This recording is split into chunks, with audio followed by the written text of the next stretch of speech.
Bismillahirrahmanirrahim. Assalamualaikum warahmatullahi wabarakatuh.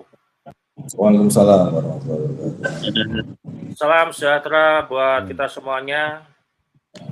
Sahabat Charlie, sahabat Rocky Usyam, sahabat Dr. Sugeng, dan sahabat Suluk Matan, di mana berada dari Sabang sampai Merauke, dari Pulau Miangas sampai dengan Pulau Rote, semoga selalu dalam keadaan sehat walafiat dan dalam lindungan Allah Subhanahu wa taala. Amin amin ya robbal alamin. Ya, pada malam hari ini di tengah-tengah kita semuanya, kita biasa 5 sekawan minus 1 Gus Ajis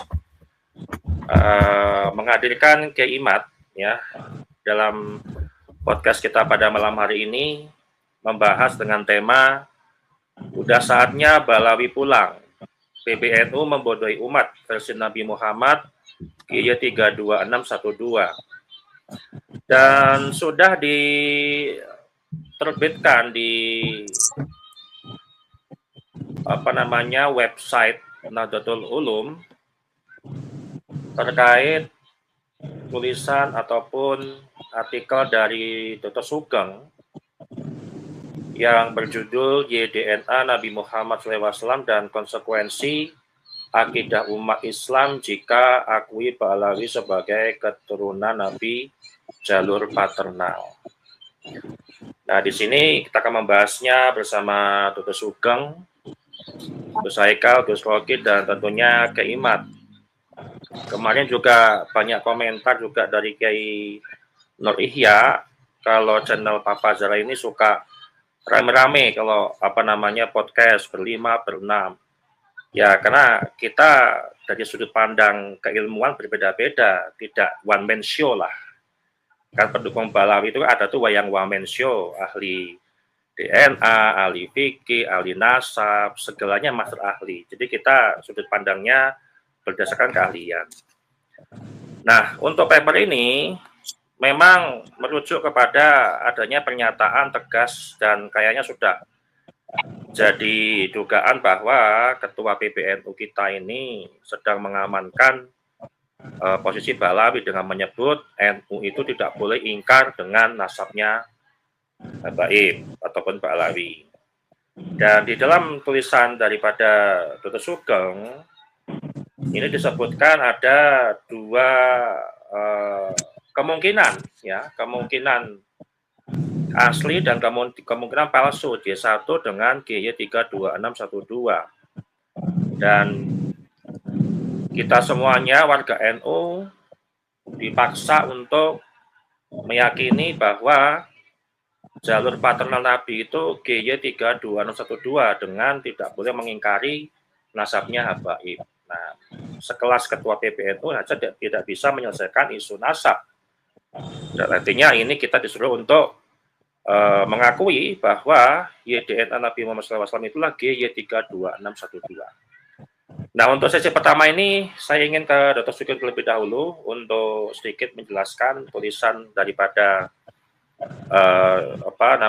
terkait tentang di YDNA dan konsekuensi akidah umat Islam jika akui Balawi sebagai keturunan Nabi jalur paternal. Monggo silakan Dr. Sugeng. Assalamualaikum warahmatullahi wabarakatuh kepada subscriber dan viewernya Papa Zara Insight, juga kepada Kiai Imad, Gus Haikal, Mas Rocky. Jadi begini, Nabi Muhammad itu selain seorang nabi adalah manusia seperti kita juga, makan, minum, kemudian menikah, berketurunan gitu ya.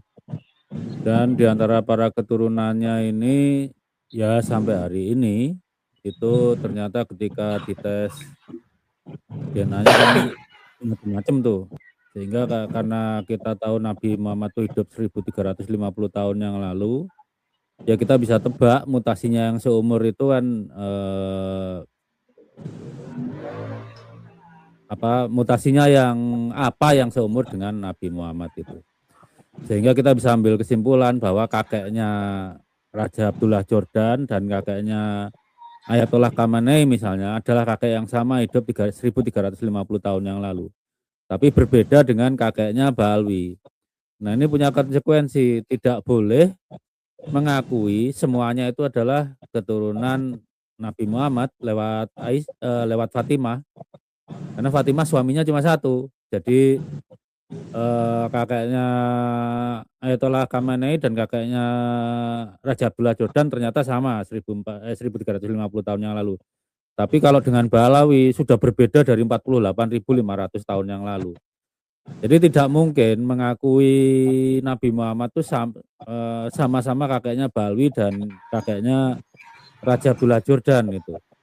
Itu adalah dua pribadi yang berbeda sehingga untuk amannya kakeknya Balawi ya kita kodekan sebagai Nabi Muhammad bin G32612. Kalau nggak mau panjang-panjang ya G406 itu nggak apa-apa. Kemudian kakeknya Raja Abdullah Jordan dan kakeknya Ayatollah Khamenei adalah Nabi Muhammad bin JL859 karena Raja Abdullah Jordan dan Ayatollah Khamenei haplogrupnya yang umurnya 1400 tahun yang lalu adalah GL859. G859 itu kalau dari J1 diwariskan oleh Abdul Muthalib. Sehingga keturunan Abdul Muthalib yang ada di zaman sekarang, jadi keturunan Nabi Talib, keturunan Sayyid Abbas Abdul Muthalib, dan keturunan Abu Lahab, itu semua haplogrupnya JL859, termasuk Rasulullah. Nah kalau Balawi ini, itu dilakukan triangulasi nggak bisa. Jadi tidak ada misalnya cabang Hasani yang jarak genetiknya 1350 tahun, nggak ada. Atau cabang Kohanim yang kalau kita lakukan triangulasi itu misalnya jarak genetiknya 5.000 tahun yang lalu kira-kira usianya sama dengan Nabi Ibrahim, nggak ada. Sehingga kalau misalnya PBNU mengakui nasab Balawi itu otomatis menolak nasabnya Raja Jordan karena kakeknya beda. Kakeknya Raja Jordan dengan kakeknya Balawi itu 1400 kok 1400 48.000 tahun lalu sudah beda. Jadi ke bawahnya ya beda terus dong. Gitu. Jadi ada dua versi kalau ngakui nasabnya Balawi maka Nabi Muhammadnya ya Nabi Muhammad bin GY 32612. Kalau ngakui Raja Jordan yang sah sebagai Bani Hasyim, Ayatollah Khamenei yang sah sebagai Bani Hasyim, yaitu berarti kan Nabi Muhammadnya bin JL859. 859 itu merujuk kakeknya masing-masing, versi masing-masing. Nah konsekuensinya ya syahadat kita itu pointing ke Nabi yang mana? Kalau yakin ke Balawi ya syahadat, sholawat itu dikirim kesaksiannya dan pengirimannya ya ke Muhammad yang bin GY 32612 atau G406 ini. Kalau yakin dan menerima ya, kalau yang masalah Raja Hasan, Raja Abdullah dan Ayatollah Khamenei itu kan ada data DNA-nya. Kalau menerima Raja Abdullah dan Ayatollah Khamenei sebagai durian Nabi Muhammad ya berarti Muhammad bin JL859. Ya itu konsekuensi logis lah. Nah cuma kan kasihannya gini, kalau seumur Kiai Miftahul Akhyar sampai umur berapa sekarang? 73 tahun, ngirim sholawat salah alamat kan gimana? Yang lama gimana itu kalau ngirim sholawat salah alamat? Itu yang bisa berpendapat Kiai Imad lah. Itu penting karena kita ya kalau dulu ya asal nerima Quran diangkat jadi nabi cukup. Tapi kan ternyata keturunannya macam-macam mengklaim mana masing-masing ini lo kakekku. Ternyata kalau catatannya di darah mereka kakeknya beda-beda ya kita harusnya mengkoreksi.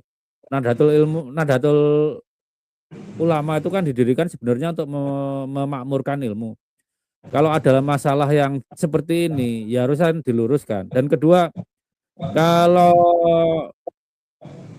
saya bilang bahwa Balawi itu Nahdlatul Ulama tidak boleh mengingkari nasab Balawi, benar. Nasab siapapun nggak boleh diingkari, nasab Wali Songo juga nggak boleh diingkari lah. nasab siapapun nggak boleh diingkari. Tapi khusus karena nasab Balawi ini diyakini sebagai durian Nabi, itu harus diformalkan dulu melalui Basul Masail dan ada surat ketetapan. Harusnya begitu. Baru habis itu diyakini. Lo nggak pernah di Basul Masail kan? No? Makanya ijma kalau nasab Balawi dikatakan ijma itu kok salah prosedur. NU nggak pernah Basul Masail tentang nasab Balawi, di Muhammadiyah juga nggak pernah ditarjih. Terus ijmanya kapan dan di mana kok ijma gitu? Udah itu aja dari saya. Selanjutnya biar Kiai Imad lah yang nanggap. Baik, kita ke Imad terlebih dahulu untuk menanggapi apa yang disampaikan oleh Dr. Sugeng. Monggo silakan Kiai.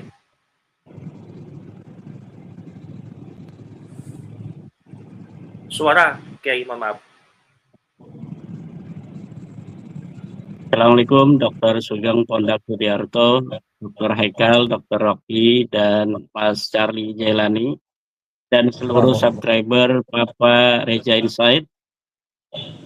Ada yang menarik yang kita bisa baca dari tulisan Dr. Sugeng pada hari ini, yaitu apabila kita mempercayai nasabnya Balawi, berarti baca selawatnya salah alamat. Karena Nabi Muhammad adalah unit biologis. Unit biologis itu berarti beliau mewarisi biologi dari leluhurnya. Kemudian keturunannya hari ini juga mewarisi biologis, secara biologis dari Nabi Muhammad SAW. Dalam hal ini dari sepupunya Sayyidina Ali karamallahu wajhah.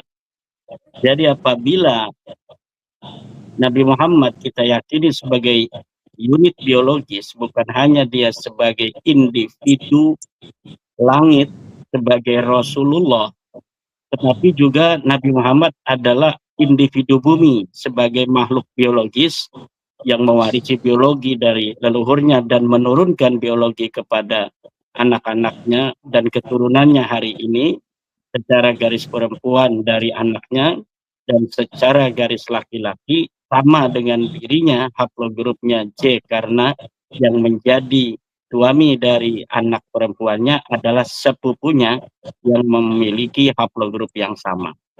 Maka barang siapa yang hari ini bersolawat kepada Nabi Muhammad yang unit biologisnya berbeda, maka ini konsekuensinya seperti apa? Ini perlu dibahsul masailkan.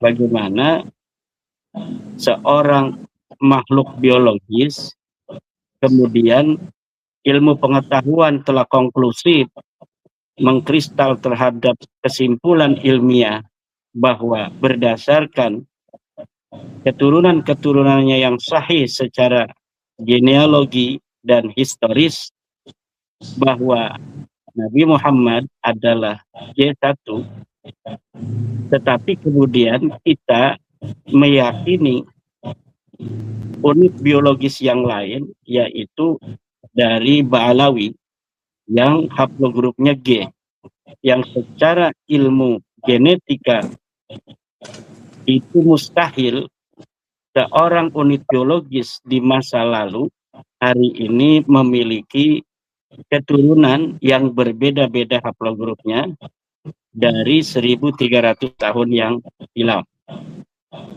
Jika kita mengakui keluarga Bani Qatadah di Mekah Al-Mukarramah sebagai keturunan Nabi, juga Bani Sulaimaniyah di Hijaz, juga Bani Araji yang ada di Madinah, Bani Qandil yang ada di Mesir, Bani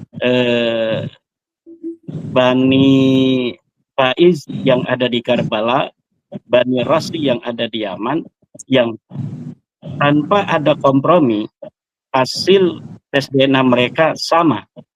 Padahal di antara mereka ada permusuhan politik di antaranya. Tetapi ketika hari ini mereka tes DNA, semuanya tes DNA-nya identik. Mereka semua berada di dalam haplogrup J1 dengan penanda genetik Sayyidina Ali 10.500. Nah, kemudian ada yang lain dari Balawi yang ngaku juga turun Nabi, tetapi subclan atau haplogrup dari mereka yaitu haplogrup G, yang tentu tidak akan bertemu dalam satu kakek bersama pada 1300 tahun yang silam. Ini dalam ilmu biologi adalah mustahil mereka bersepupu. Kalau kita mustahil bersepupu antara Bani Qatadah dan seluruh para keturunan Nabi yang sahih ini secara ilmu nasab, dan saya sudah menjajalnya. Saya sudah menjalankan penelitian terhadap keluarga Bani Qatadah secara ilmu nasab. Saya tracking nama-nama yang ada di dalam urutan silsilah Bani Qatadah.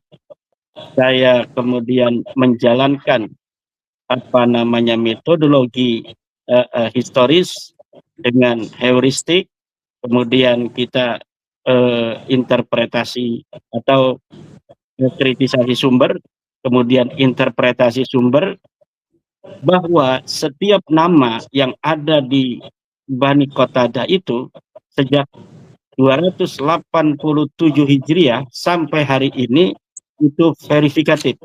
Semua nama ada di dalam kitab-kitab nasab, mulai kitab nasab siri silsilatil alawiyah yang ada di abad keempat Hijriah, kemudian dalam abad kelima 3 kitab yang menjadi saksi keluarga Bani Qatadah ini ada semua, yaitu kitab Al-Mazdi, Muntaqilatul Talibiyah, dan kitab Tahdhibul Ansab. Kemudian di abad ke-6 ada kitab Asy-Syajarah Al-Mubarakah, di abad ke-7 ada kitab Al-Fahri, di abad ke-8 ada Al-Asili dan As-Sabatul Musan, di abad ke-9 ada kitab Umdatul Talib As-Sughra Kubra. Kemudian terus sampai abad ke-14 saya teliti, semuanya verifikatif.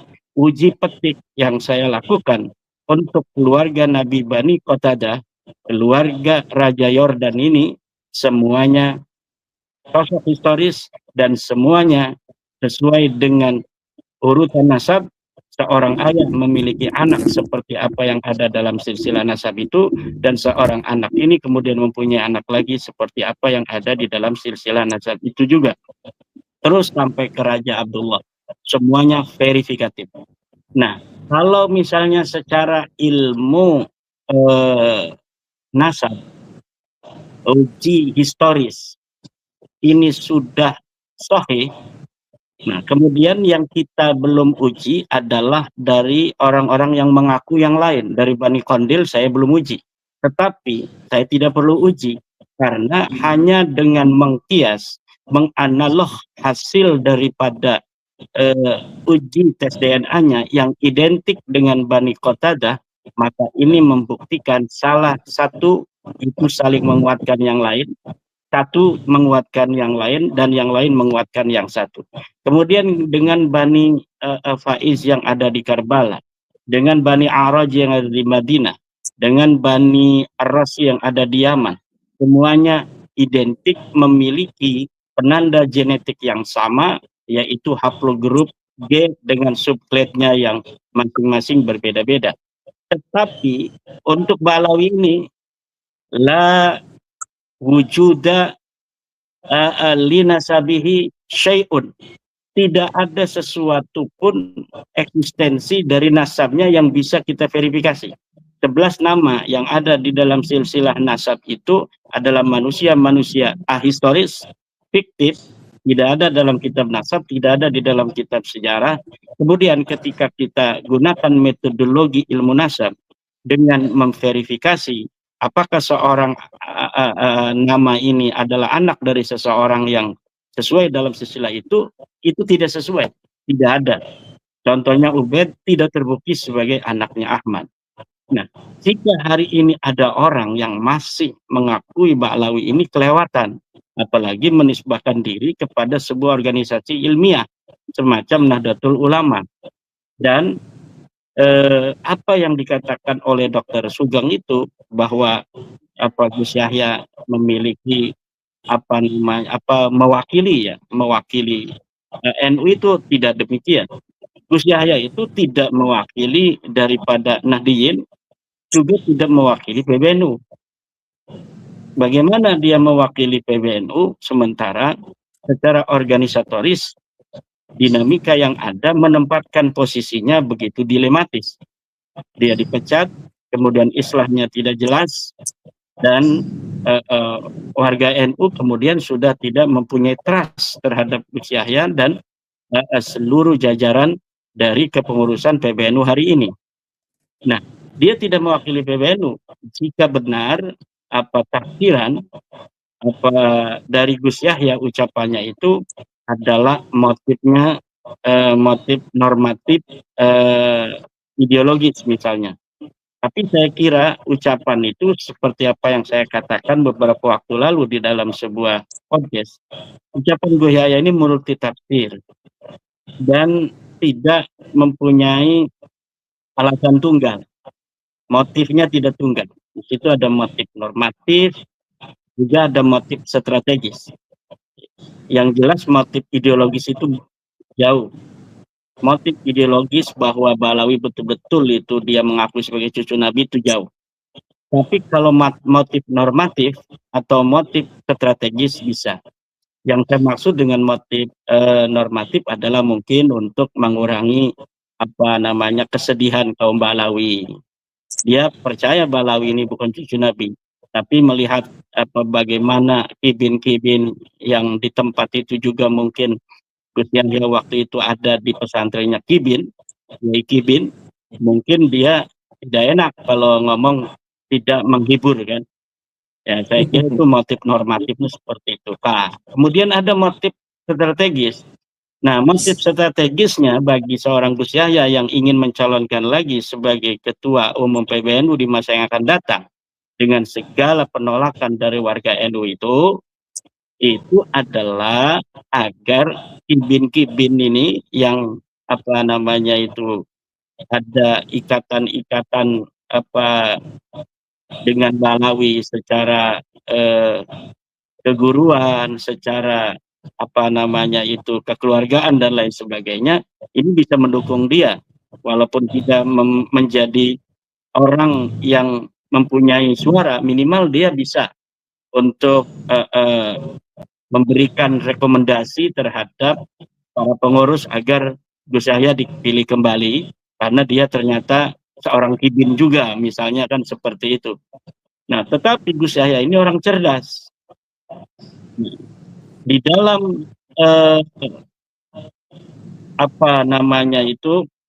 alam fikir orang-orang yang tidak percaya nasab Balawi secara ilmiah seperti Dr. Sugeng, Kang Mas Rifki, Zulkarnain dan yang lainnya, termasuk saya, bahwa itu ucapan orang cerdas membodohi orang bodoh. Ya. Jadi ingin mengatakan ke selatan, ya kan, tetapi dipahami ke utara, karena orang yang diharapkan mendukung dia ingin Gus Yahya memiliki pandangan ke utara itu. Nah, ini sebuah interpretasi saya, ya kan. Yang jelas apapun itu dia tidak mewakili NU dan tidak mewakili PBNU. Jadi makanya tulisan Pak Dr. Sugeng itu kita maknai itu bukan NU secara khusus, tapi siapa saja umat Islam yang mempercayai bahwa Balawi ini adalah turun Nabi, maka kalau dia baca selawatnya bukan ke nabinya kita, bukan ke Nabi Muhammad bin Abdullah, yang keturunan aslinya sekarang ini semuanya adalah J1 haplogrupnya. Karena mustahil satu unit biologis di 1300 tahun yang silam hari ini keturunannya bermacam-macam haplogrupnya. Harus satu, haplogrup itu harus satu antara unit biologis di 1300 tahun yang silam dengan hari ini. Tidak boleh bersepupu tapi haplogrupnya dari jalur paternal ini berbeda-beda. Oleh karena itu, yang ingin saya tambahkan juga di dalam kesempatan kali ini adalah tentang relasi yang tidak seimbang antara hubungan para kiai-kiai dan Ba'alawi selama ini, yang bagi tokoh-tokoh muda Nahdlatul Ulama semacam Gus Haikal, Dr. Rocky, dan yang lainnya, ini harus menjadi perhatian besar. Relasi hubungan yang tidak seimbang selama ini yang dipertontonkan kepada para intelektual muda Nahdlatul Ulama dari orang-orang tua kita. Ba'alawi ini, sepanjang yang saya baca dari sejarahnya, sebenarnya ingin merebut otoritas keagamaan secara mutlak dari para kiai-kiai, tetapi tidak pernah berhasil. Ketika tidak berhasil, dalam keadaan tidak berhasil itu, dia akan mendekati lagi, tapi kalau dia merasa kekuatannya sudah memungkinkan dia untuk berusaha merebut, dia akan rebut lagi. Kalau tidak berhasil, kemudian dia akan merangkul kembali. Misalnya, sebelum ada Nahdlatul Ulama pun, kiai-kiai kita ini ya sudah seperti ini. Karena Nahdlatul Ulama itu hanya merupakan pelembagaan dari Islam Nusantara yang sudah ada, diwariskan oleh para wali songo. Nah, pada tahun 1888, ketika kiai-kiai Banten berperang mengusir penjajah di Cilegon, Banten, Usman bin Yahya malah mendapatkan bintang salib Belanda. Ketika tahun 1926 kita, kiai Nusantara, Muslim Nusantara mendirikan Nahdlatul Ulama, Ba'alawi ini mendirikan Rabita Alawiyah. Ketika tahun yang sama 1926, para kiai-kiai di Banten perang lagi mengusir Belanda di Caringin. Pada saat yang sama, beberapa waktu kemudian, Ali Al-Habsyi Kuitang mendapatkan bintang salib dari Belanda. Ketika Mbah Hasyim Asy'ari menelurkan resolusi jihad, perang para santri dengan penjajah Belanda dan sekutu, dari Ba'alawi nggak ada yang ikut. Ketika Nahdlatul Ulama mengusung atau mengkristalkan Pancasila, menerima Pancasila sebagai asas tunggal, Rizik Syihab malah memanggil Pancasila dengan pantat Cina. Bahkan ada pantat gila. Ketika Mbah Hasyim Asy'ari diangkat sebagai pahlawan nasional dengan data-data historis yang cukup oleh para sejarawan, Faisal Assegaf Ba'alawi mengatakan sejarah Mbah Hasyim adalah sejarah Kopingho. Ketika kita mencintai Banser dan Ansor, dan bangga kalau anak kita jadi Banser dan Ansor, seorang Ba'alawi dari Depok mengatakan haram umat Islam anaknya dimasukkan ke Ansor dan ke Banser. Ketika Islam Nusantara diusung oleh Nahdlatul Ulama sebagai salah satu platform kita dalam beragama, Rizik Syihab menyatakan bahwa Islam Nusantara itu ANUS, aliran Nusantara. Kemudian ada lagi dia katakan JIN, Jamaah Islam Nusantara.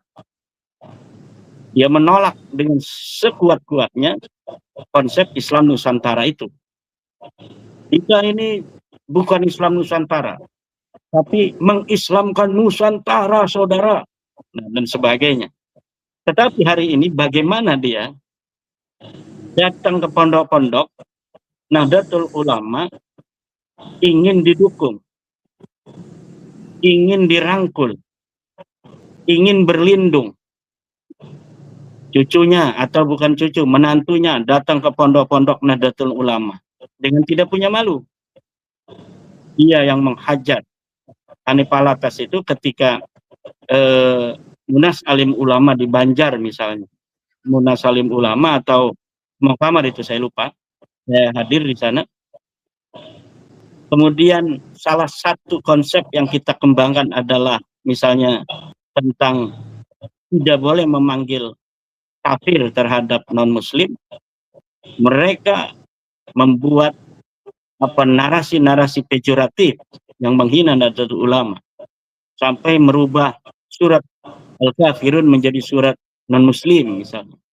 Tapi bagaimana sekarang Hanif Alatas datang ke Lirboyo, datang ke Sarah, datang ke Sidogiri tanpa malu, seakan-akan dia tidak pernah punya salah terhadap kiai-kiai Nahdlatul Ulama yang pada saat dirumuskannya konsep Islam Nusantara, konsep non-muslim itu ya oleh kiai-kiai itu atau utusan daripada kiai-kiai itu. Jadi ada relasi yang tidak seimbang, hubungan yang tidak saling menguntungkan, bahkan merugikan para kiai dan Nahdlatul Ulama itu sendiri. Coba aja bagaimana ketika Kiai Ma'ruf Amin diusung oleh Nahdlatul Ulama sebagai calon presiden 2019. Sebelum pencolokan beberapa hari lagi, Ketua Rabita Alawiyah yang dia jadi mustasar di PBNU mengundurkan diri dengan memanggil wartawan. Sekarang udah almarhum, namanya Jen bin Smith, mengundurkan dari Nahdlatul Ulama sebagai pengurus mustasar dengan alasan PBNU sudah tidak sesuai dengan cita-cita yang diusung. Sebenarnya dia mendukung calon yang berseberangan dengan Kiai Ma'ruf Amin agar Kiai Ma'ruf Amin tidak jadi wapres. Tetapi Allah Maha Kuasa, akhirnya Kiai Ma'ruf Amin bisa jadi wakil presiden bersama Presiden Joko Widodo. Nah, inilah hal-hal yang kita harus angkat ini agar itu kiai-kiai kibin itu paham. Udah mah dia tidak bisa menjawab, tidak bisa mempertahankan dalil daripada yang dia ikuti, yang dia percayai. Katanya ada yang masih percaya sedikit dari kalangan Nahdlatul Ulama. Saya katakan sedikit karena saya tahu bahwa mayoritas orang NU itu tidak percaya Balawi. Mayoritas kiai NU itu tidak percaya Balawi. Yang percaya itu hanya beberapa titik saja di dalam titik-titik Nahdlatul Ulama. Cuma yang setitik ini kemudian memiliki kesempatan untuk diangkat di media dan lain sebagainya. Jadi nampak bahwa Nahdlatul Ulama ini masih banyak yang percaya, padahal tidak. Maka Gus Yahya jangan macam-macam. Kalau misalnya tujuannya agar misalnya itu secara ideologis, misalnya motif ideologis mengatakan bahwa nggak boleh ingkar. Kalau sebenarnya saya nggak percaya, nggak boleh ingkar pada nasabah Balawi. Itu ideologis. Kalau ideologis dengan tujuan agar didukung oleh para kibin-kibin, nah ini salah alamat. Ini tidak realistis. Karena itu para pengurus-pengurus PC, pengurus PW udah nggak percaya nasabah Balawi. Kalau dia masih percaya, nggak bakal dipilih itu oleh para pengurus PC dan pengurus PW yang memiliki suara dalam muktamar yang akan datang. Ya, sementara demikian. Ya, memang sangat sedikit, Kiai, untuk ini terutama pengurus PC, PW ya, kalau di bawah 5%, ya betul. Kita sudah pernah membahas juga dengan Gus Fakih juga. Gus Fakih juga dapat data intelijen juga, hanya 3, sekian persen lah yang memang percaya dengan Balawi gitu kan. Jadi Gus Yahya terlalu pede lah menyampaikan hal itu gitu kan. Padahal ya manggut-manggut aja dalam hati ya memang nggak percaya dengan Balawi gitu kan. Nah, baik. Gus Yahya tidak tahu nanti. Gus Yahya tidak tahu kalau calon-calon lain musuh-musuh dia itu hari ini sudah mendekati PWILS, mendekati kiai-kiai yang tidak percaya nasabah Balawi agar mereka didukung dan agar koneksi daripada kita di PC dan PW itu diminta untuk mendukung calon-calon ini. Mereka tidak tahu itu. Gus Yahya belum tahu ini. Yeah. Makanya Gus Yahya ini ada yang ngejorogin. Ada yang ngejorogin agar dia terjerumus semakin dalam lagi. Ya, minimal buat nyenengin Habib ataupun Kibin lah, nggak apa-apa lah. Baik, sebenarnya kalau kita ngomongin DNA ya, ini sangat menarik. Kalau misalkan Dr. Sugeng selalu memberikan argumentasi yang berbasis data dan juga tulisan-tulisan. Dan sebenarnya kan kalau kita memahami argumen Dr. Sugeng itu ada 3 titik yang saya pahami. Yang pertama, Balawi ini kan teridentifikasi klasternya YDNA GY32612. Kemudian banyak garis sayap timur tengah yang berada di rumpun C. Itu mayoritas, kebanyakan seperti itu. Jadi probabilitasnya lebih tinggi. Kemudian satu garis paternal biologis nggak mungkin juga punya 2 haplogrup sekaligus. Nah, pakar-pakar dari grup sebelah itu kan nggak pernah membantah itu. Bahkan yang mengaku pakar DNA pun juga tidak menunjukkan, misalkan Balawi juga ternyata C, kemudian bahwa data FTDN juga salah, atau GY32612 sebenarnya cabang dari C, walaupun mustahil misalkan, atau mungkin bahwa mutasi paternal bisa melompat kepada haplogrup. Nah, cuma ini lebih menggeser tanggapan ataupun argumentasinya lebih kepada siapa yang punya otoritas bicara dan selalu menyerang pribadi daripada Dr. Sugeng. Nah, ini menarik untuk Gus Rocky untuk tanggapi. Nah, sebenarnya yang harus mereka tunjukkan itu kan kenapa Balawi itu berada di GY32612 yang tidak ditemukan dominan di Timur Tengah, yaitu J1 gitu loh. Justru mereka hanya menyerang profesi Dr. Sugeng, personal Dr. Sugeng. Ini udah basi lah, saya lihat lah pakar-pakar daripada Balawi ini. Nah, silakan Gus Rocky, ini seperti apa nih Gus? Monggo. Sebetulnya kalau melihat sejarahnya di buku Ulrich Freitag itu di Hadromit Traders, salah satu yang menulis book sectionnya itu adalah Prof. Azumardi Azra. Ketika membahas diaspora Hadramaut ini yang jadi ulama dari kalangan Ba'alwi itu ada berapa gitu. Dari sekian puluh ribu diaspora Hadramaut dari kalangan Ba'alwi, faktanya yang jadi ulama di era Utsman bin Yahya saja itu terhitung jari kita 10. Artinya ya nggak lebih dari itu. Ini sebenarnya sejarah ini menunjukkan pada kita bahwa eksistensi mereka itu pada mulanya tidak merepresentasikan sebagai pertama kalangan ulama saja terhitung jari, yang kedua apalagi ilmuwan, kan gitu. Bahwa hari ini misalnya ada beberapa figur Ba'alwi itu yang mungkin jadi akademisi di kampus di Indonesia atau di kampus lainnya di dunia ini,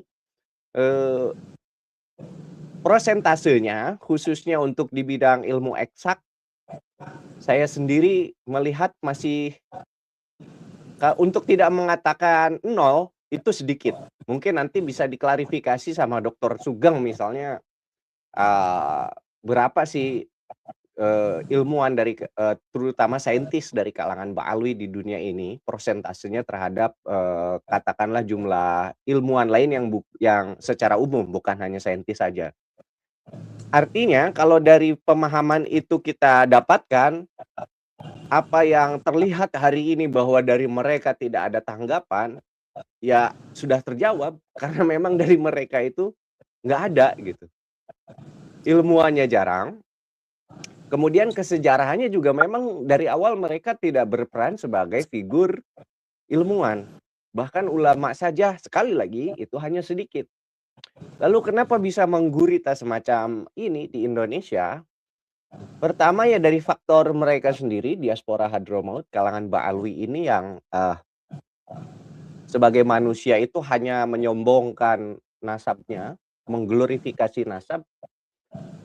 Tentu saja mungkin bukan salah mereka juga, karena itu semacam udah doktrinasi dari leluhur-leluhurnya bahwa ya kamu itu turunan Nabi, kamu itu turunan Nabi, harus bangga dan seterusnya, sehingga mentalitas mereka, psikologi mereka sudah bergenerasi-generasi beberapa abad itu terbentuk begitu, sehingga arogansi ini arkeologinya menemukan pangkal paling tidak mungkin sejak Burqatul Musyikoh ya, sejak Ali Asyakron.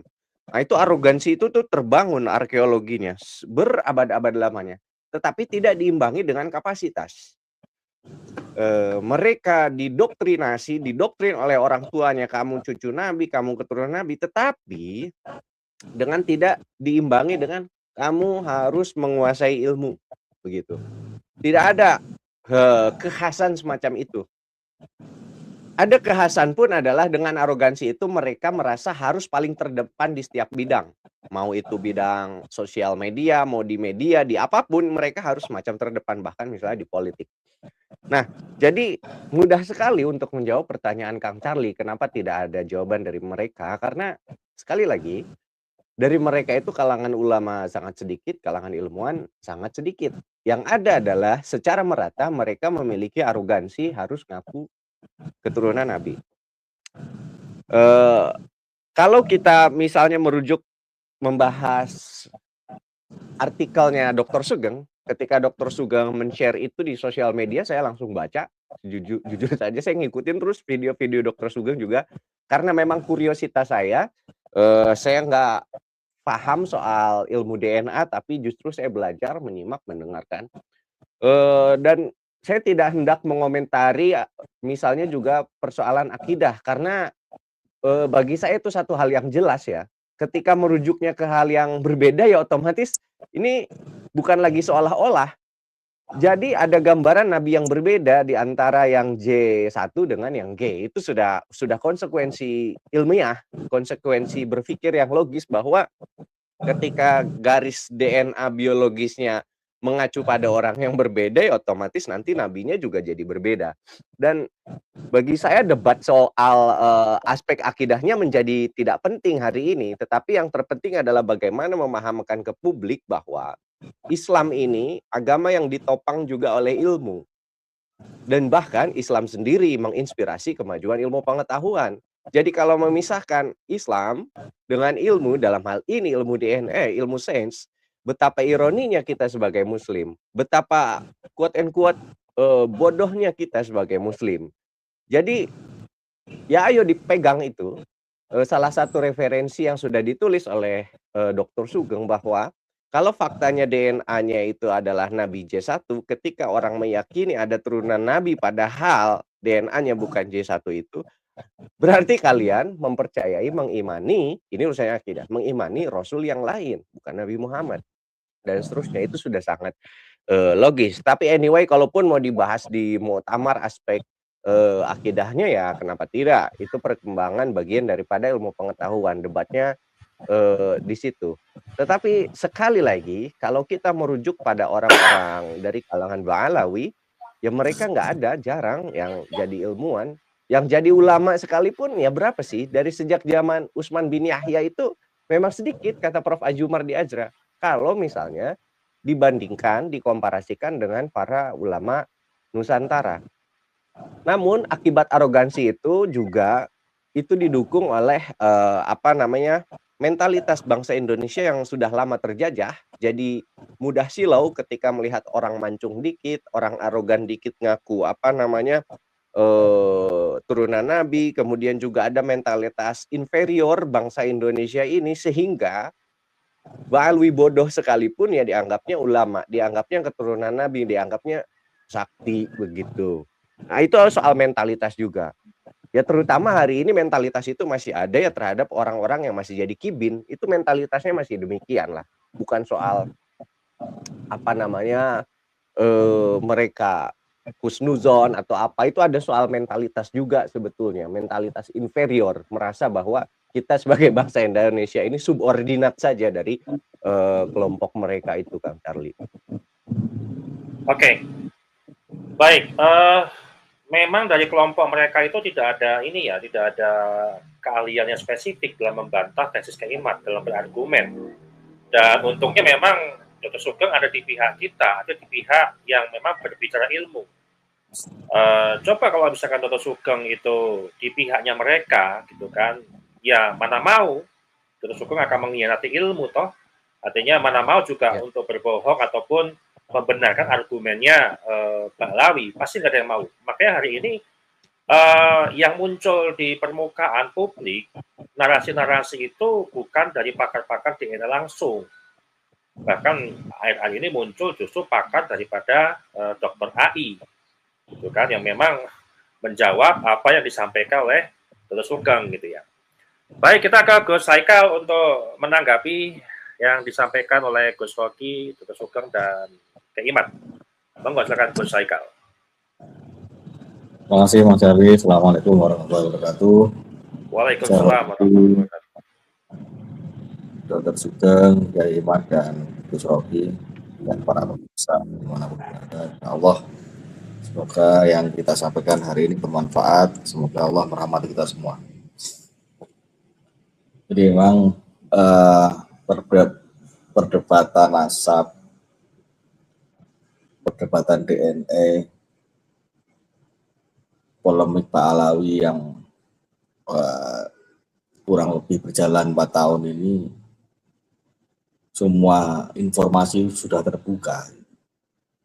Pilihannya itu kan kembali kepada orang-orang, ya, pada halayak. Jadi ketika banyak para yang bisa dibilang ulama, alim ulama, kemudian memilih posisi-posisi aman, bisa dibilang begitu.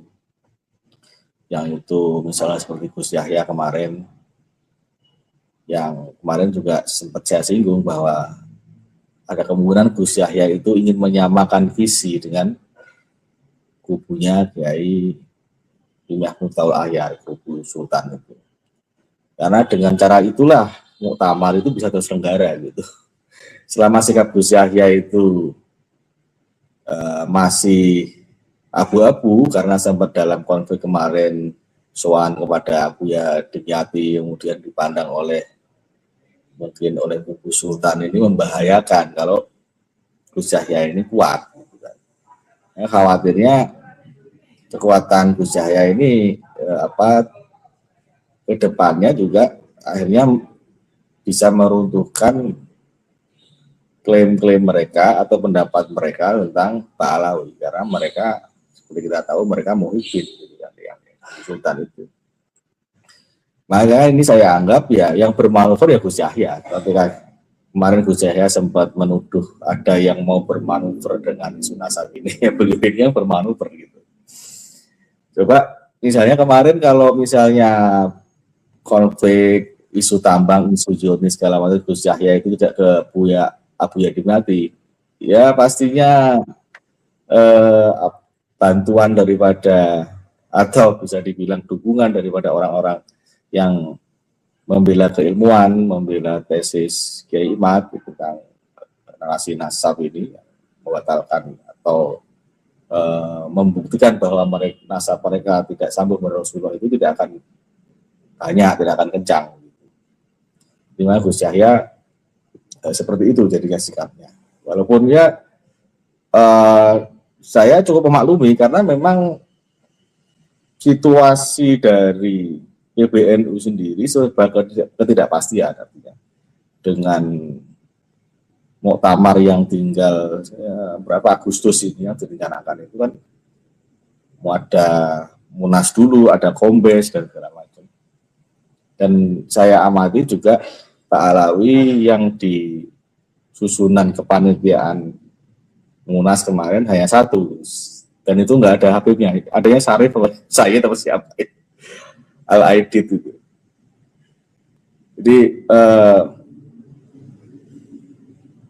hal-hal yang seperti ke depan maksudnya PBNU itu hal-hal yang sekiranya bisa dibilang residu dari konflik yang kemarin bagi Ahwa untuk memilih seorang Islam, ya jangan sampai seperti Miftahul Ahyar itu, Kiai Miftahul Ahyar itu jadi lagi gitu. Karena saya dengar juga beliau masih bersedia. Jadi kalau masih sempat ada Kiai juga yang menarasikan kalau PBNU dipimpin oleh mereka lagi yang masih berkutat pada atau masih berkorban kemarin, itu ya sama dengan bunuh diri bersama, katanya begitu. Dan semacam kalimat seperti itu, bunuh diri bersama gitu. Jadi kita butuh sosok-sosok yang tegas seperti misalnya Kiai Said Akil Sirot gitu. Atau mungkin Kiai Ma'ruf Amin. Tapi Kiai Ma'ruf Amin ini kalau misalnya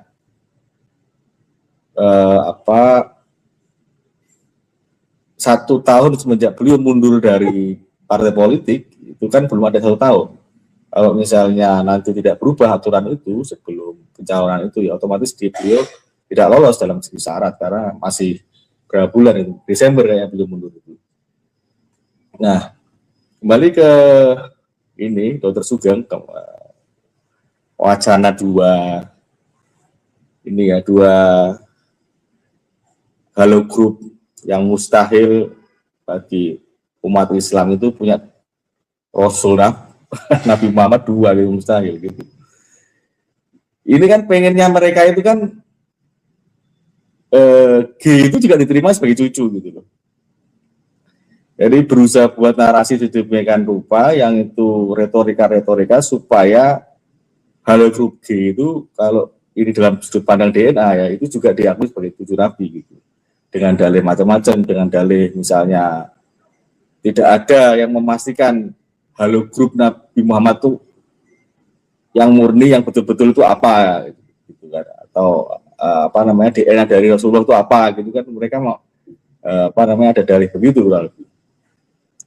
Cuma itu sebenarnya sudah gugur ketika begitu banyak yang ribuan dari tes DNA dari keturunan dari Rasulullah itu yang nasabnya tadi sudah disebutkan oleh Kiai Imad terverifikasi, tidak bisa diperdebatkan lagi bahwa mereka itu halo grup J1 itu terkumpul di sana semua. Ribuan sampel itu yang sudah hasil daripada verifikasi ilmiah itu tidak bisa kemudian dikuburkan hanya dengan retorika G itu yang masa menjadi bagian daripada cucu Rasulullah.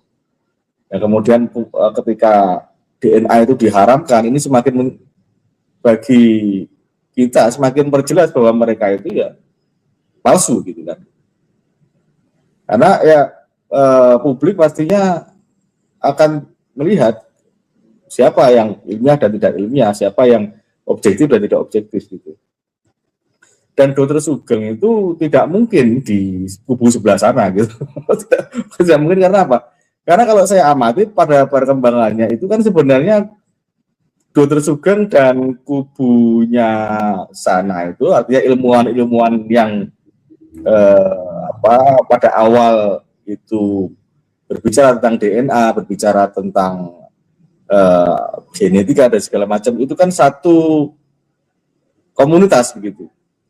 Tapi ketika hasil daripada DNA itu ternyata hasil daripada penelitian, penyidikan segala macam bahwa keturunan Rasulullah ini yang valid dari J1, mereka terus tidak menyepakati ini gitu. Dan berusaha menyerang temuan daripada yang J1 ini yang ditemukan oleh Dr. Sugeng. Justru Dr. Sugeng ini selama ini konsisten dengan pendapatnya.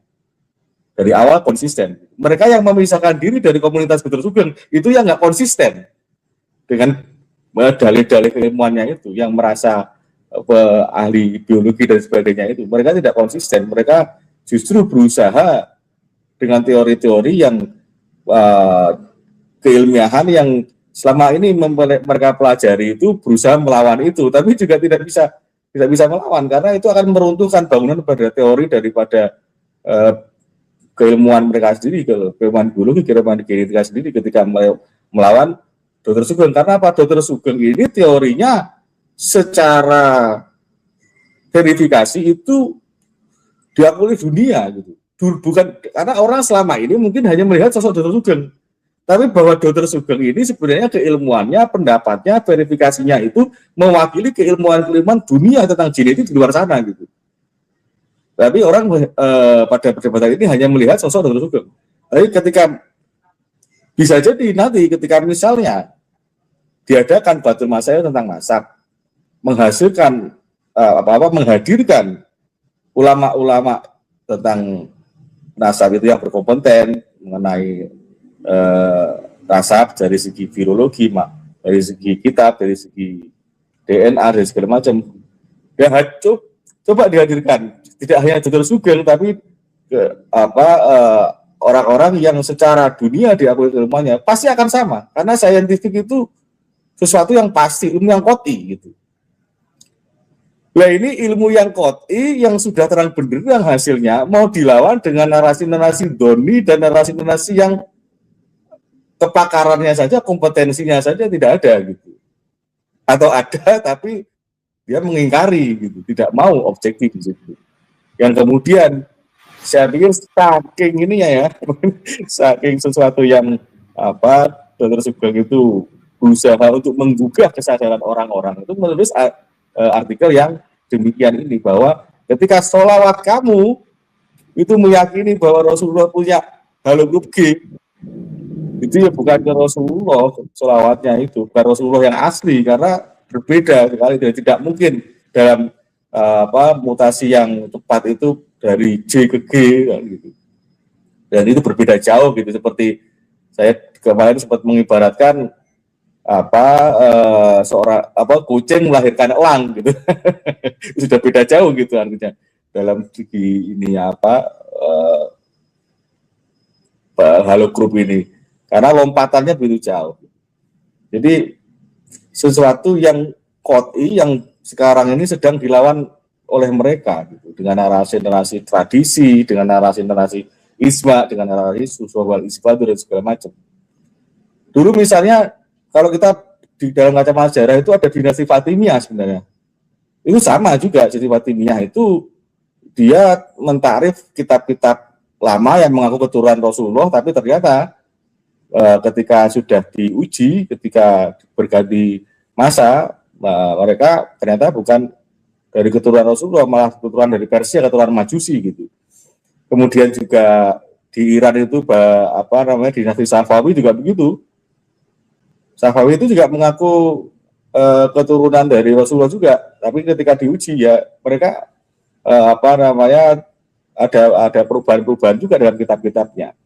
Nah, karena ini sudah di era yang begitu modern, kesalahannya itu, takrifnya, perubahannya itu tidak hanya dalam segi manuskrip yang ditemukan oleh Dr. Sugeng dan kawan-kawan yang berputar di situ ya.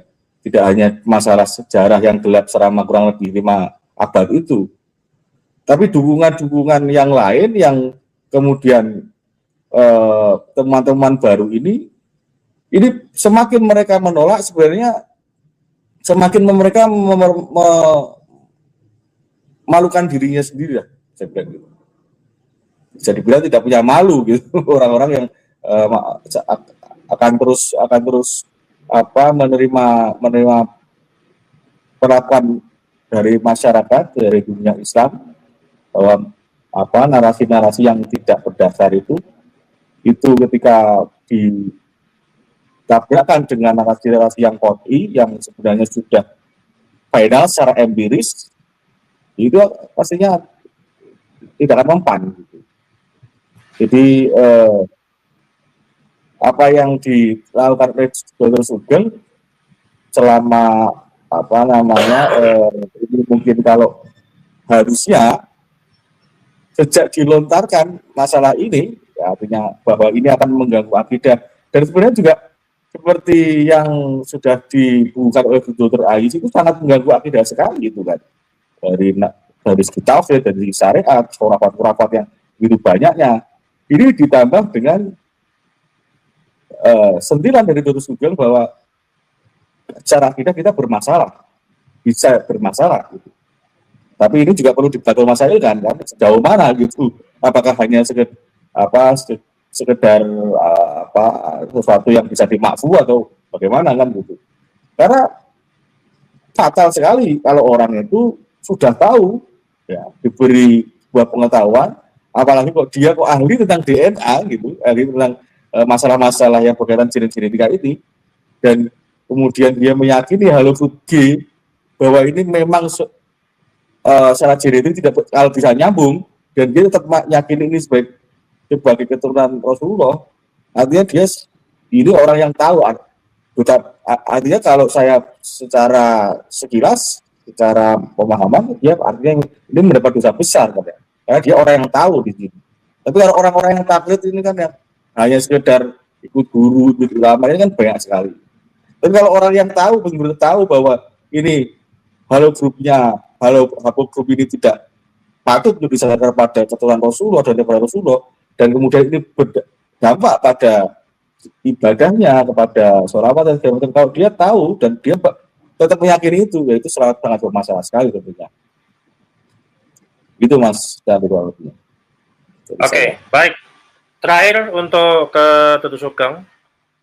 Nah ini kan pihak Balawi ini kan selalu menolak apapun itu caranya, menolak argumen yang Dr. Sugeng sudah jelaskan secara metodologi, sudah sesuai dengan data, sesuai dengan sampel-sampel, kemudian berbagai macam paper-paper dari luar negeri gitu kan. Nah, minimal Pak Dok, kalau misalkan mereka menolak argumen Pak Dr. Sugeng, apa yang harus mereka buktikan terkait DNA ini? Karena selama ini hanya mengcounter narasi itu hanya statement yang tidak sesuai atau tidak relevan dengan argumen Dr. Sugeng. Ya minimal apa yang harus mereka tunjukkan kalau memang Balawi itu sahih keturunan Nabi berdasarkan ilmu DNA. Monggo Pak Dokter. Ya mencari buktinya. DNA itu kan triangulasi, jadi ya cari aja lah Bani Zaidi Husaini yang jarak genetiknya cocok dengan riwayat sejarah 1200 ya, atau cari Hasani. Masalahnya yang paling dekat pun seperti Haidari yang haplogrup G itu juga 7.600 tahun kan, masa sama-sama Husaini gitu. Kita harus melihat ya, seperti keturunan Said Ajal Al-Samsudin Omar, begitu terbukti bukan keturunan langsung Nabi, santai-santai aja, karena mereka nggak mengandalkan nasab untuk hidup, nggak mengandalkan nasab untuk hidup. Itu patut dicontoh. Kita harus menghormati itu Bani Said Ajal itu, ponaan-ponaannya Chenghu. Itu yang mulai kan Jiang Bona, keturunan dari Said Ajal sendiri. Begitu nggak nyambung, santai aja. Ya emang nggak ada nyambung. Yang Wali Songo pun kita kelak juga harus begitu. Kalau terbukti bukan jalur laki-laki, ya nggak apa-apa, masih keturunan Wali Songo, santai aja, begitu aja. Kan nggak usah kan seperti kata Gus Yahya, jangan mengingkar nasab siapapun, nggak cuma Balawi, jangan mengingkari nasab itu. Kalau Balawi sendiri ya patuhi aja Al-Baqarah ayat 111 itu. Kalau mereka benar, sampaikan bukti yang benar. Itu kan sudah ada, mereka nggak pernah mengutip surat itu. Surat itu dibentur sendiri oleh mereka gitu. Jadi kalau yang dipelintir, tapi mungkin pendidikan ya, terkait pendidikan. Rata-rata pendidikannya agama. Jadi apa ya? Berpikir induktif tuh sulit banget gitu. Kebanyakan deduktif gitu. Terdoktrin lah. Sehingga harus gali kubur Nabi Muhammad misalnya. Padahal kalau mereka mengklaim, ya mereka lah yang harus menggali kubur Nabi Muhammad. Sains itu kalau tidak boleh, itu selalu cari walk around-nya. Kalau sekian pengklaim itu, yang dicari pertama bukan yang pasti keturunan Nabi Muhammad, yang dicari itu bukan itu. Filter pertama bukan itu. Metodenya eliminasi. Siapa yang mustahil keturunan Nabi Muhammad? Itu dikelompokin. Mustahil gitu. Kalau mustahil, kalau sudah jelas mustahil, ngapain gali kubur dengan membandingkan sesuatu yang mustahil ya? Mungkin Basul Masail PBNU nggak mau itu karena membahas yang mustahil juga buat apa gitu. Bisa aja. Nggak ada untungnya. Gitu. Jadi gitu, kalau sains itu bekerja kayak gitu, karena sains itu kan gini, sains itu kesulitan membuktikan kebenaran 100%, tapi dengan mudah membuktikan kemustahilan. Makanya di Donohudan NU dulu muktamar yang dipakai itu untuk menolak nasab. Karena menolak nasab jauh lebih mudah daripada membuktikan kebenaran nasab. Ya kayak seperti tadi lah. Balawi kenapa tertolak otomatis? Karena TMRCA-nya nggak mungkin. cabang Ishak dengan cabang Ismail misalnya, itu TMRC-nya 20.800 tahun yang lalu, udah kita langsung nolak. Atau cabang Hasani dengan Husaini aja, itu seingat saya sekitar 15.000 tahun yang lalu. Itu ya otomatis tertolak lah. J2 juga gitu. J2 itu kan J2 deket loh, malah cuma 6.800 loh antara Kohanim dengan Said J2 itu cuma 6.800. Tapi kan tetap tertolak di atas upper limit. Cuma J2 nggak seribut itu, mereka punya Profesor Aziz Sangkar penerima hadiah Nobel, bangga J2 tuh. Nah, sementara R filogeninya yang mustahil, nah, seperti itu. Jadi yang dikumpulkan itu kalau semua mustahil artinya keturunan Nabi Muhammad jalur laki-laki putus. Tapi ternyata yang tidak mustahil tinggal J1, nggak ada pembanding lagi. Kalau dua kemungkinan, kita cari prosedur untuk mencari yang paling tinggi kemungkinannya, seperti yang dilakukan Profesor Michael Hammer waktu mencari Cohen model haplotype, kan akhirnya keluar 2 calonnya, J410 dan JP58, ya seperti itu. Nah dalam kasus seperti ini, ternyata G mustahil, J2 mustahil, kemudian R1A mustahil, R1A bahkan dibandingkan dengan jasad manusia ternyata mereka dari Mitani Aryan. Kemudian apa ya lagi ya? E juga mustahil, sudah ada paper yang menulis itu. Jadi yang mustahil inilah yang ditemukan lebih dulu tanpa perlu gali kubur. Kalau mustahil tuh ya mustahil tuh begini loh.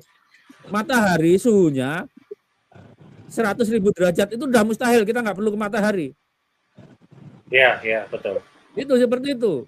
Jadi logika dasarnya ya. Nah, kalau kita nggak bisa gali kuburan Nabi Muhammad atau Imam Ali atas dasar syariat, sains itu tetap tidak menyerah. Tapi yang dilakukan bukan membandingkan sesuatu dengan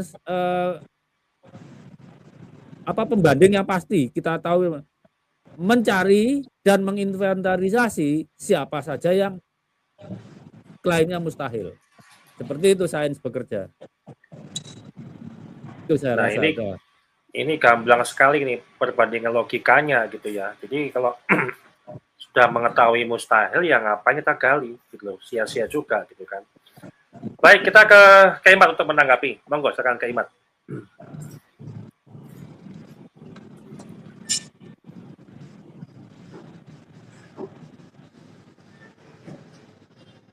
Mike, Mike ya.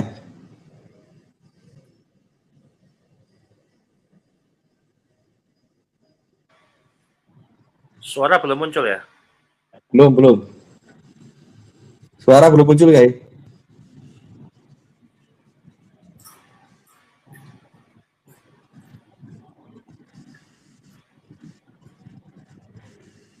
Belum muncul.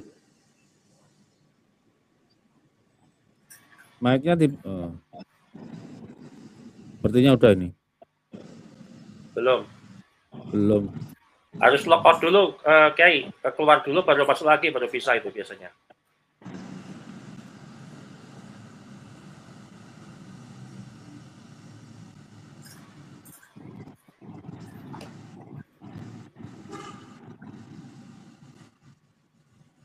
Mungkin Pak Dr.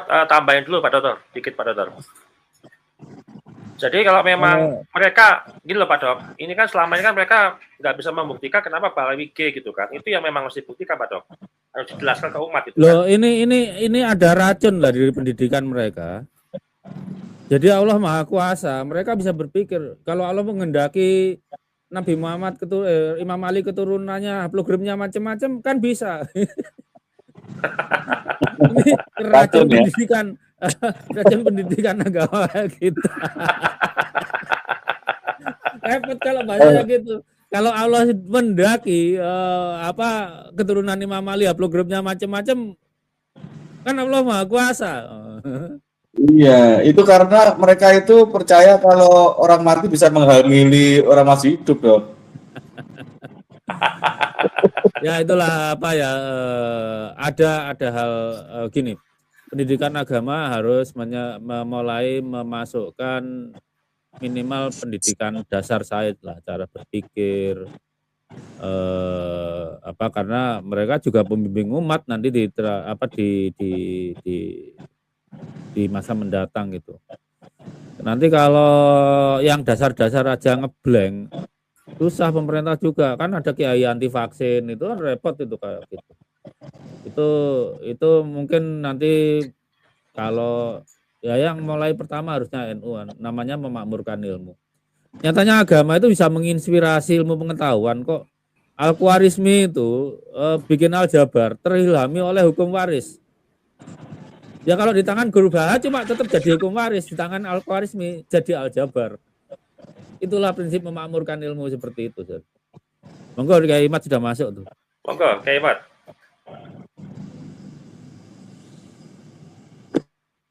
Mic-nya masih mute, Kiai. Mic-nya masih mute. Ya.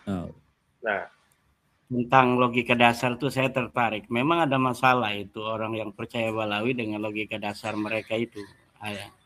Ada konklusi dia nggak mau pakai premis. Harusnya kan premis mayor, premis minor, atau premis minor, premis mayor, dan konklusi. Ini mereka pengen konklusinya sama, tapi nggak usah dipermasalahkan premisnya. Misalnya begini, bubur gula dirubung semut lah istilahnya dengan api. Api tidak mungkin semut mau dekat-dekat api. Tapi dalam logika Balawi, kalaulah bubur gula ini didekati semut, maka api pun harus didekati semut. Jadi kalau kita bicara berkata ini bubur gula, setiap bubur gula mengundang semut, maka ini mengundang semut.